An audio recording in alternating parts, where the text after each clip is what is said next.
Hey everyone and welcome back. Today we'll be talking about the just released Apple Studio display. This display was announced on March 8th and is marketed as a machine that will give you the ultimate studio experience. Stay tuned to find out if it lives up to the hype that Apple is portraying. Studio display comes with many features. Let's break them all down. The design of the display is an all-screen with no chin at the bottom and narrow borders. Similar to the Pro Display XDR, all aluminum casing houses the display. The display has a 27-inch active area with a total of 14.7 million pixels at 218 pixels per inch of the display. All of this makes a 5K Retina display with 600 nits of brightness and can support up to a billion colors, even though I know like 20 colors myself. Display also has True Tone, like every other Apple product, so you can have a more natural viewing experience. For an additional $300, you'll be able to get a feature on the display that practically no one will notice. I'm talking about the industry-leading anti-reflective coating, or in other words, the nano texture glass, which is used to minimize glare. Let's be honest, most of the glare comes from the window light. Well, a cheaper option is just maybe turn the screen the other way and there will be no glare from the window. You may be wondering what is powering such a powerful machine. It's the A13 Bionic chip, and this may be a shocker to you, but this display in comparison to the Pro Display XDR actually comes with camera and speakers.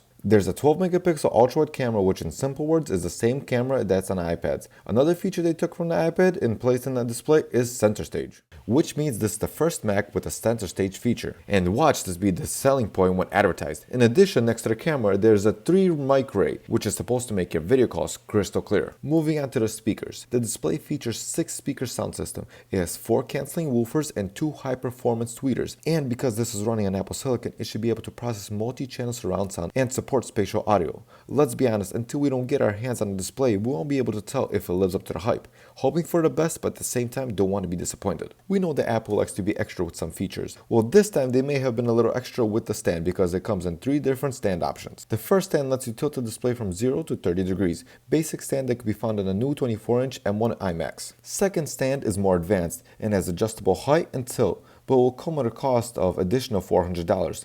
This stand is also supposed to make the display feel weightless. Well, for an additional $400, it better feel weightless, tilt in every direction I want, and be sturdy. Third option is the VESA mount adapter that will let you mount the display in landscape or portrait orientation. Keep in mind this is just a mount and you will need to purchase a stand for the mount if you don't already own one. At the end of the day, this is just a display and it will need to be connected to something in order to be used. On the back of the display, you will find 3 USB-C ports that deliver a speed up to 10 gigabits per second. 1 Thunderbolt, which will allow you to connect your studio display to a Mac with a single cable. That same cable will be able to deliver 96 watts of power, which will allow you to charge any MacBook. But don't get too excited. For fast charging, only the 14-inch MacBook Pro will be compatible. Users with the 16-inch MacBook Pro are out of luck. On top of this, if you have the extra money, you could connect up to 3 studio displays to your MacBook or Mac Studios. You know, like you already spent so much money on a new MacBook Pro, might as well just get 3 additional studio displays. You may remember the Black Magic keyboard that Apple sold before, but then they stopped selling it.